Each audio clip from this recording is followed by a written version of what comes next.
Est-il surprenant qu'à la fin de l'âge, à la veille du triomphe millénaire de l'Église, toute la hiérarchie des puissances du mal s'emploie à séduire et à submerger ses futurs juges? Est-il étonnant que Dieu permette les attaques de l'ennemi? Toujours, à travers tous les siècles. Dieu s'est servi de notre planète comme de champ de bataille et d'atelier pour la préparation et l'instruction de ses soldats et de ses ouvriers. Le Fils de Dieu lui-même eut à obéir jusqu'à la mort, même la mort de la croix avant de recevoir ce nom qui est au-dessus de tout nom, ce nom qui proclame aux anges tombés et aux esprits mauvais, ces déchets du monde spirituel, la victoire du calvaire. Tout membre du corps de Christ, tout racheté destiné à régner avec lui et à prendre part avec lui au jugement des anges tombés, doit donc, durant son séjour sur la terre, apprendre à remporter la victoire. Non seulement la victoire sur le péché, mais une victoire toute personnelle. Aussi la victoire sur toutes les vipères de l'enfer qu'il doit fouler aux pieds au nom du vainqueur.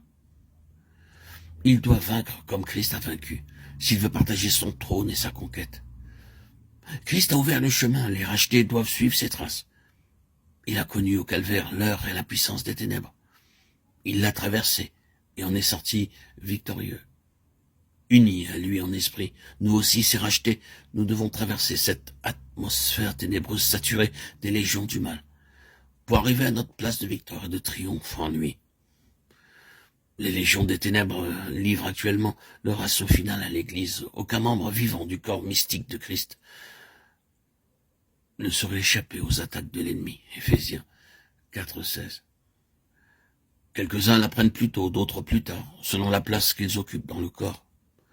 Si tout le corps était œil, où serait lui? 1 Corinthiens 12:14-21. Ceux qui sont les pieds le seront les derniers, mais ils apprendront aussi bien qu'ils soient dans le corps d'ascension, la partie qui touche le plus à la terre. Il y a des élus qui sont tombés victimes et qui tombent victimes des ruses de l'ennemi. À leur propre jugement, ils sont inutiles pour le service du Seigneur.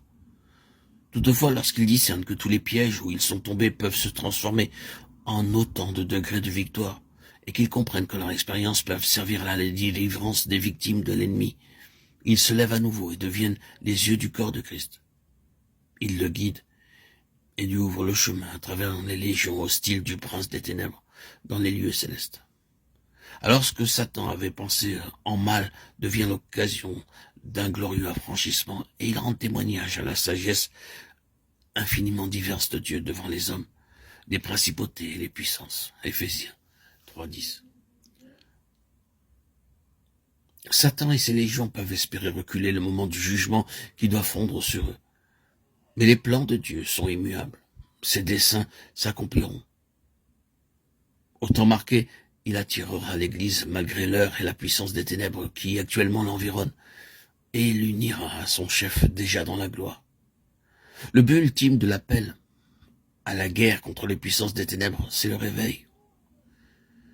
Mais la conséquence du réveil, le résultat de la victoire sur Satan, c'est l'ascension triomphale de l'Église, l'avènement millénaire du Christ. Et c'est enfin le châtiment de Satan et des puissances mauvaises qui sont précipitées dans l'abîme. Voici, je viens promptement. Amen. Oui, Seigneur Jésus, viens. Maranatha, Maranatha.